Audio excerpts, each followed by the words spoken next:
Puji Tuhan. Nah, ini yang jadi pesan Tuhan buat kita adalah tetap bergerak maju di tengah ketidakmampuan ya. Ini yang Tuhan kasih tahu sama kita semua bahwa tetap bergerak maju. Artinya gini, kalau Tuhan kasih tahu kita, intinya kalau Tuhan tegur kita bahwa harus tetap bergerak maju, berarti ada orang-orang yang nggak lagi bergerak, nggak lagi maju. Nah kalau nggak maju itu mundur. Orang bilang, oh enggak, saya nggak mundur, saya nggak ngapa-ngapain, saya cuma diam di tempat. Berjalan di tempat itu di dalam Tuhan itu adalah sebuah kemunduran. Jadi di dalam Tuhan, Tuhan mau kita terus bertumbuh. Tuhan mau kita terus mengalami kemajuan, makin hari makin naik. Menjadi kepala bukan jadi ekor. Ini bukan bicara soal materi, bukan bicara soal berkat. Tapi Tuhan mau kita terus mengalami pertumbuhan. Nah tetap bergerak maju di tengah ketidakmampuan. Nah kalau Tuhan bilang tentang di tengah ketidakmampuan, ini bukan gini, bukan karena saya memang cacat, secara fisik memang saya punya kelemahan. Nah Tuhan kan gak mungkin nyuruh kita bergerak maju kalau Tuhan tahu kita cacat atau gak mampu. Jadi kalau firman Tuhan pesan Tuhan ingatkan di dalam ketidakmampuan itu bukan masalah fisik ya. Tapi berbicara tentang apa? Tentang mental, tentang cara kita berpikir, cara kita melihat diri kita. Soalnya kalau bilang fisik, kita tahu banget ada hamba Tuhan yang fisiknya benar-benar minus banget. Tangan gak punya, kaki gak punya. Tapi kita lihat bagaimana dia tetap bergerak maju. Gak ada diemnya, gak ada nyantainya, gak ada yang diam dan mengasihani diri. Dia tetap bergerak maju. Orang yang buta pun masih tetap bisa bergerak maju. Jadi soal ketidakmampuan itu bukan masalah fisik. Tapi masalah cara kita melihat diri kita sendiri. Nah kalau kita lihat diri kita sendiri ya. Saya rasa semua orang pasti melihat, aduh saya kurangnya di sini nih. Saya gak bisa ini nih. Saya gak mampu melakukan ini. Kalau kita lihat diri kita sendiri dan kita membandingkan melihat orang lain. Rasanya kita gak punya kemampuan. Dan itu yang dialami sama Musa. Waktu Musa, kalau dilihat dari backgroundnya dia punya pendidikan kerajaan. Tapi begitu Tuhan suruh dia untuk melakukan pekerjaannya Tuhan, dia bilang dia gak bisa ngomong. Dia gak fasih bicara. Nah kalau lihat dari kemampuan diri sendiri, rasanya kita tahu banget saya kurangnya di sini. Saya punya kelemahan di sini. Nah jadi artinya ketidakmampuan itu cara kita melihat diri kita dan cara kita melihat orang lain. Lihat diri, lihat orang. Jadi kalau kita lihat diri sama lihat orang, rasanya kita nggak bisa melakukan apa-apa. Nah ini yang terjadi juga sama Asaf ya. Ya awal tahun kita diingatkan tentang Asaf. Nah apa problemnya Asaf apa sih gitu? Problemnya Asaf adalah gini. Dia adalah orang yang ada di bait Allah, kerjanya memang di bait Allah karena memang dia pemimpin pujian, dia pemain musik di bait Allah. Dia tahu banget di Mazmur 73 ayat yang pertama dia bilang bahwa Tuhan itu baik sama orang yang hatinya bersih. Dia tahu banget standarnya Tuhan.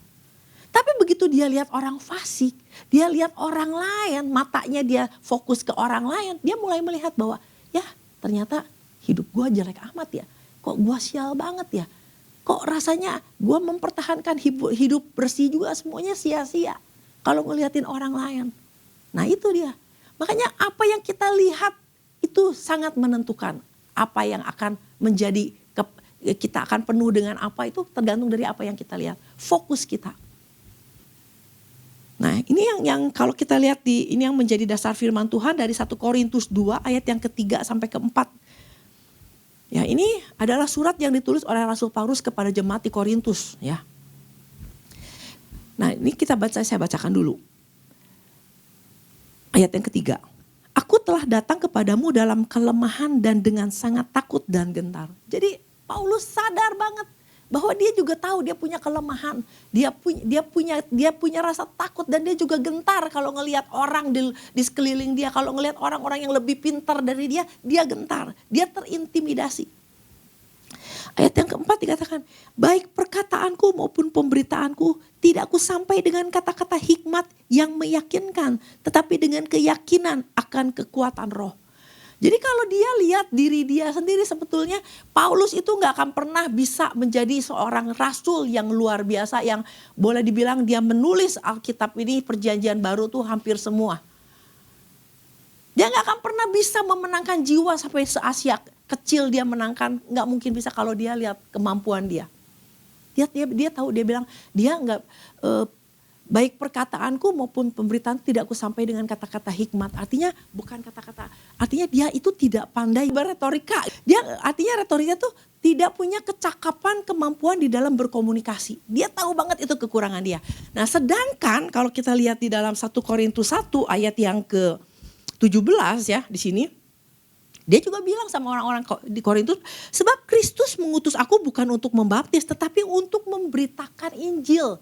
Dan itu pun bukan dengan hikmat perkataan, supaya salib Kristus jangan menjadi sia-sia. Jadi dia tahu panggilan dia itu untuk memberitakan Injil, tapi dia tidak punya kemampuan berkata-kata, berkomunikasi. Itu kelemahannya dia. Kalau dia lihat kelemahannya dia gak akan pernah bisa yang namanya sampai memberitakan Injil sampai se-Asia kecil dimenangkan sama dia.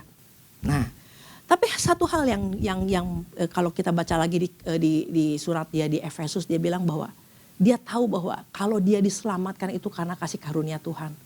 Kenapa Tuhan selamatkan dia? Kenapa Tuhan pilih dia itu? Dia bilang karena Tuhan kasih dia tugas. Karena ada satu purpose-nya Tuhan buat dia. Nah jadi ini yang harus menjadi cara pandang kita. Kita gak dipilih Tuhan hanya karena Tuhan bilang gue demen sama nih orang. Bukan karena Tuhan demen sama kita. Karena Tuhan tahu nih ini orang punya kemampuan. Dan kalau dia ada di dalamnya timnya Tuhan, dia bisa menjadi sesuatu banget. Jadi Tuhan selamatkan kita karena Tuhan lihat ada kemampuan dari orang ini. Bahkan kalau kita lihat Petrus, kemampuan dia apa sih? Galak gitu. Dia ngomongnya kasar gitu, tapi Tuhan lihat ini orang punya kemampuan yang Tuhan bisa pakai, makanya ini orang perlu diselamatkan. Jadi kita semua yang ada di sini itu Tuhan lihat kita punya sesuatu yang Tuhan bisa pakai menjadi alatnya Tuhan. Nah waktu Tuhan bilang, ini gue nih pilih dia untuk jadi alatnya Tuhan, gue pilih Paulus buat jadi alatnya Tuhan untuk memberitakan Injil buat orang-orang yang bukannya orang Yahudi. Nah ini kan jelas banget. Nah kalau udah dipilih begitu terus Paulus bilang, tapi aku tidak punya kemampuan. Nah, Tuhan gak mungkin pilih kita iseng-iseng asal dia suka, gue demen banget nih sama orang. Enggak, bukan gitu, karena dia tahu ada kemampuan yang kita miliki untuk itu. Nah oleh karena itu dengan kesadaran bahwa Paulus sadar betul kalau ada pekerjaannya Tuhan gak mungkin dong gak bergerak maju, betul gak? Untuk menggenapi seluruh rencananya Tuhan gak mungkin diam doang. Harus bergerak. Walaupun dia tahu dia punya kelemahan fisik. Dia tahu dia punya kelemahan di dalam berkata-kata. Padahal dia harus memberitakan Injil. Dia tahu dia punya kelemahan di dalam masa lalu dia. Semua orang tahu dia penjahat. Dia orang kasar. Dia orang pembunuh. Semua orang tahu. Ya. Nah tapi apa yang dikatakan di dalam Filipi 3 ya, ayat yang ke-12 sampai 14. Kita lihat Filipi 3 ayat 12 sampai 14. Ini ayat yang sangat terkenal ya, kita sangat kenal banget. Ada? Nah, bukan seolah-olah aku telah memperoleh hal ini atau telah sempurna, dia bilang. Dia gak merasa diri dia sempurna kalau dia bisa melakukan banyak hal, melainkan aku mengejarnya. Jadi dia sadar betul, dia gak mungkin diem aja. Walaupun tidak sempurna, dia melainkan aku mengejarnya. Kalau aku dapat juga menangkapnya, karena aku pun telah ditangkap oleh Kristus Yesus. Ayat yang ke-13. Saudara-saudara, aku sendiri tidak menganggap bahwa aku telah menangkapnya, tetapi ini yang kulakukan, aku melupakan apa yang di belakangku dan mengarahkan diri kepada apa yang ada di hadapanku. Artinya dia terus dan berlari-lari. 14 ayat ke-14. Dan berlari-lari kepada tujuan untuk memperoleh hadiah, yaitu panggilan surgawi dari Allah dalam Kristus Yesus. Di dalam kelemahannya dia, di dalam ketidakmampuannya dia tetap berlari-lari. kepada tujuan untuk memperoleh hadiah. Nah ini yang Tuhan ingatkan. Jadi kalau Tuhan kasih pesan bahwa jangan tidak bergerak maju, harus bergerak maju karena diam itu bukan kehendak Tuhan. Tidak ada kemajuan, tidak ada progres itu bukan kehendak Tuhan. Nah ayat yang ke-15, nah ini yang Paulus juga ingatkan sama kita. Karena itu marilah kita yang sempurna berpikir demikian. Dan jikalau lain pikiranmu tentang salah satu hal itu akan dinyatakan Allah juga kepadamu. Jadi marilah kita yang sempurna. Jadi di tahun 2024 ini ya, pesan Tuhan dari awal tahun sampai minggu ini, yang Tuhan ingatkan jangan fokus lagi sama kelemahan kita, jangan fokus lagi sama orang lain.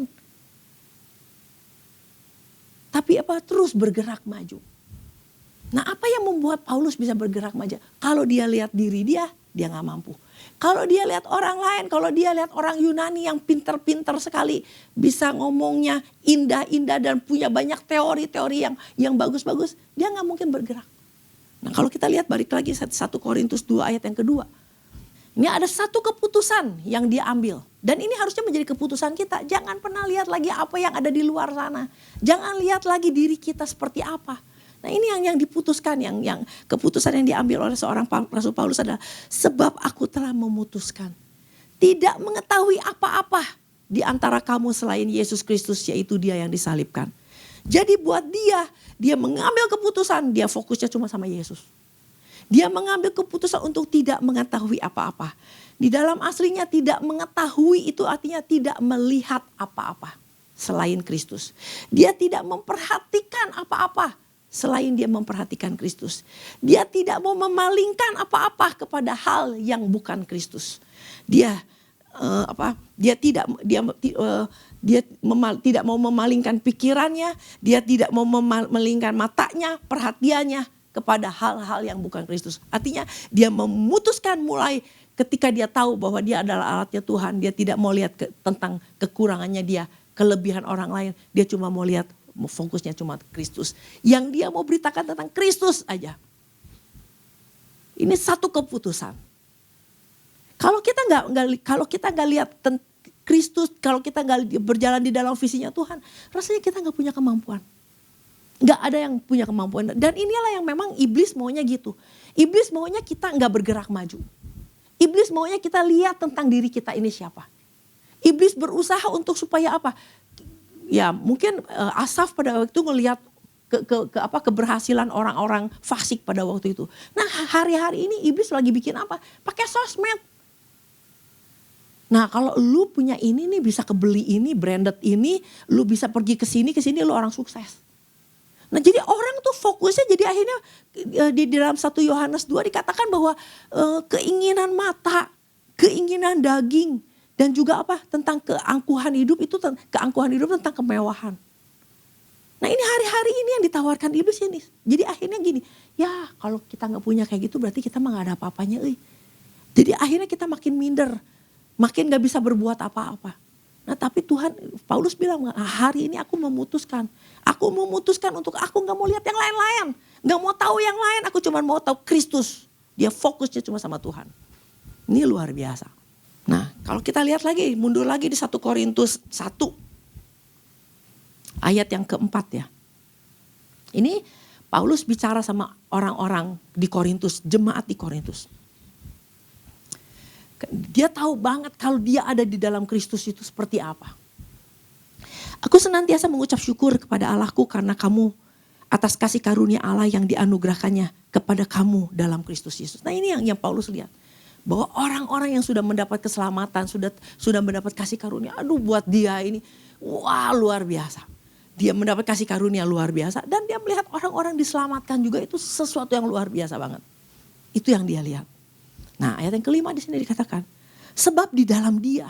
Nah kalau kita fokusnya sama Tuhan. Sebab di dalam dia. Kamu telah menjadi kaya dalam segala hal. Nah ini yang kenapa kita gak merasa kaya.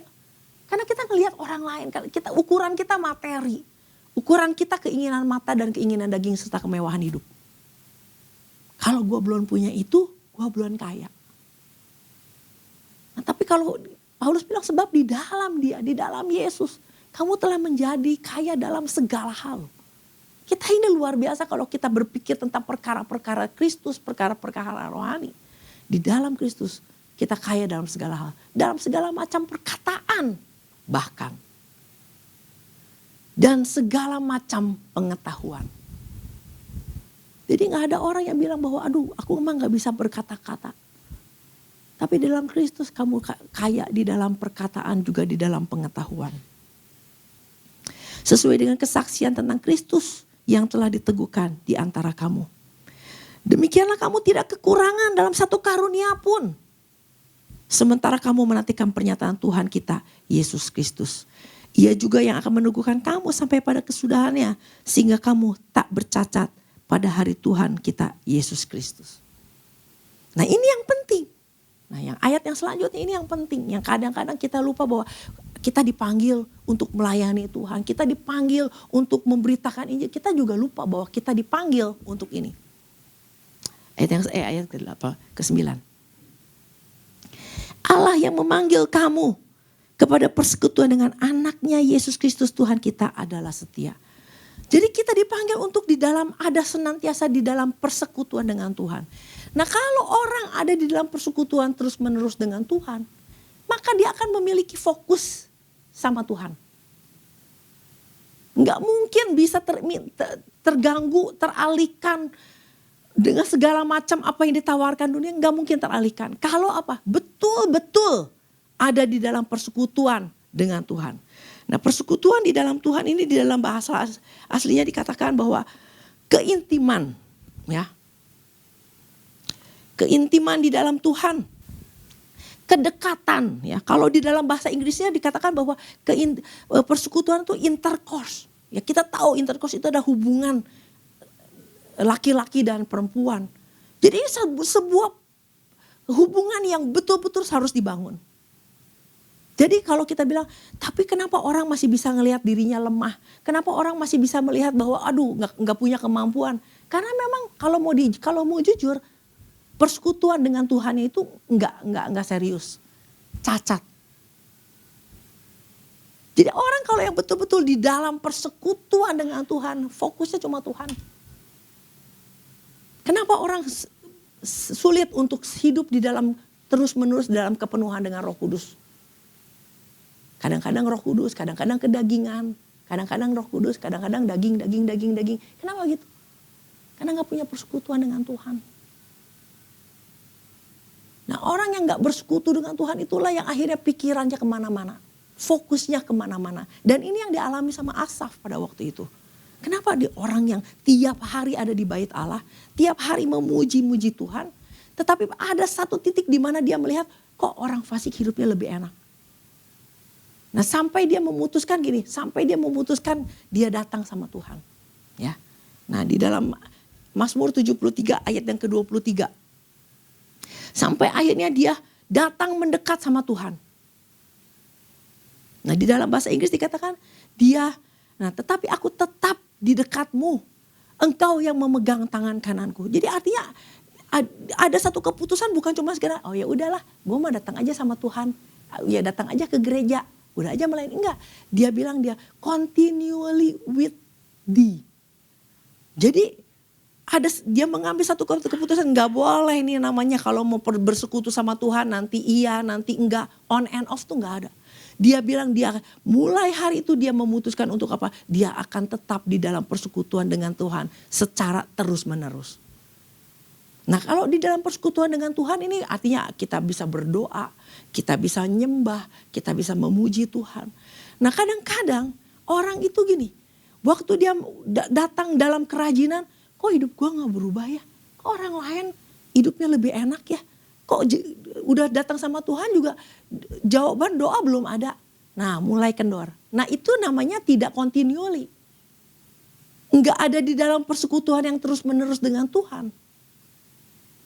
Karena apa? Masih pakai perasaan, masih lihat, oh gak ada perubahan ya. Masih pakai pikiran, masih pakai hati, masih pakai perasaan. Nah makanya di dalam satu ayat dikatakan gini, Haruslah kamu berdoa dengan tidak jemu-jemu ya. Yesus pernah bilang gitu. Kamu harus berdoa dengan tidak jemu-jemu. Nah, tidak jemu-jemu ini di dalam bahasa aslinya gini. Kamu jangan berhenti walaupun belum ada jawaban. Orang tidak berhenti walaupun tidak ada jawaban. Kamu tetap berdoa. Kamu tetap menyembah Tuhan. Kamu tetap bersekutu dengan Tuhan. Walaupun secara yang dia lihat, secara perasaan gak ada perubahan. Nah inilah kalau orang bisa tidak terus menerus di dalam persekutuan, dia fokusnya akan tetap Tuhan. Apapun yang terjadi, gak mungkin lihat kelemahan dia. Nah oleh karena itu, lewat pesan Tuhan ini, kita diingatkan. Kalau di tahun 2024 ini, tahun yang baru ini, kita hubungan yang kita bangun di dalam persekutuan kita dengan Tuhannya enggak kita perbaiki, enggak ada perubahan. Nah inilah yang membuat orang sangat mudah teralihkan. Lihat diri lagi, kurang ini, kurang itu, nggak mampu ini, nggak mampu itu. Lihat orang lain jauh lebih baik. Nah kalau terus lihat orang, lihat diri, nggak akan pernah bisa maju. Frustasi, kesel, kepahitan, itu yang dialami oleh Asaf. Akhirnya dia merasa bahwa hatinya mulai pahit. Karena apa yang dia lakukan semuanya sia-sia. Nah bersekutu dengan Tuhan artinya gini, mau ada jawaban, nggak ada jawaban. Mau kita sembuh, belum sembuh, mau ditolong, nggak ditolong, aku tetap bersekutu dengan Tuhan. Dan iblis paling takut sama orang-orang yang kayak gini. Ini sulit diintimidasi. Sulit untuk dialihkan pikirannya. Nah orang-orang yang kayak gini lah. Orang-orang yang betul-betul bisa fokusnya sama Tuhan. Dan mulai bisa berjalan dengan kuasa Allah. Nah kadang-kadang kan gini, kita pikir kita udah berjalan dengan kuasa Allah. Hanya karena dalam nama Yesus, dalam nama Tuhan Yesus. Itu kan cuma ngomongan doang. Kuasanya belum tentu ada. Iblis belum tentu gentar dengan apa yang kita perangi. Karena apa? Persekutuan kita dengan Tuhan yang masih bolong-bolong. Saya cuma membayangkan gini, orang yang betul-betul fokus sama Tuhan itu ya. Orang yang betul-betul mengandalkan Tuhan itu. Makanya kenapa martir-martir ya. Salah satunya adalah Stefanus ya. Stefanus adalah orang yang kita tahu ceritanya. Dia dirajam kan. Dia dilempari batu. Tapi kalau kita baca kisahnya bahwa waktu dia dilempari batu, kalau dia aduh sakit, aduh Tuhan bagaimana? Dia nggak maki-maki Tuhan, dia nggak merasa kesal. Karena apa? Dia fokus, dia bilang waktu dia dilempari batu, dia cuma lihat Kristus duduk di sebelah kanan Allah Bapa. Dia cuma melihat, dia fokusnya sama Tuhan. Jadi batu itu tidak akan menghalangi dia. Itu yang namanya fokus sama Tuhan. Mau dilempari batu, makanya kenapa martir-martir begitu dipotong, ditarik, dibunuh, sepertinya nggak merasa ketanya karena fokusnya sama Tuhan. Yohanes dimasak, dia nggak merasa, dia fokusnya itu kuasa fokus itu luar biasa. Nah oleh karena itu Paulus bilang Tuhan itu manggil kita bukan cuma sekedar untuk pelayanan pergi sana pergi sini. Jangan cuma sekedar itu, tapi ada di dalam persekutuan dengan Tuhan yang intim dengan Tuhan. Senantiasa terus menerus. Itu menjadi sumber kekuatan untuk dia bisa pergi ke sana ke sini dan memenangkan banyak jiwa. Membuat dia terus bergerak maju. Membuat dia tetap berlari pada tujuan. Dan melupakan apa yang ada di belakang dia. Ini luar biasa saudara. Nah oleh karena itu inilah yang Tuhan ingatkan buat setiap kita. Kalau kita ngaca. Kita sangat tahu. Hidung gue pesek nih. Mulut gue monyong.